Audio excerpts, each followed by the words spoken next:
大家好，经过3天的制作，终于把那个 M16A4 做出来了。今天给大家带来看一看。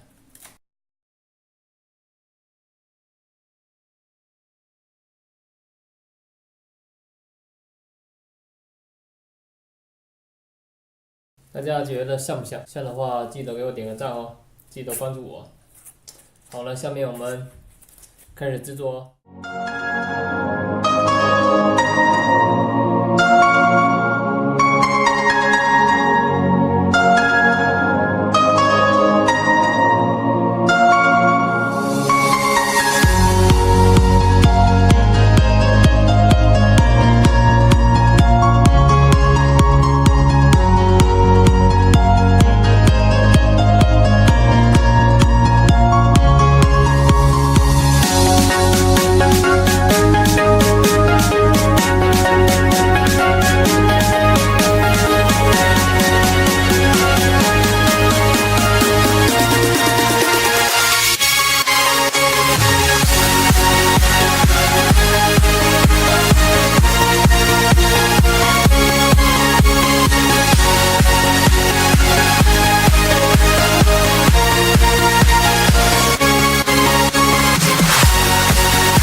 我们这期视频就到这了，我们下期再见，记得给我点个关注哦，你的关注对我很重要哦，别忘了给我点个关注，我们下期再见，记得点赞分享。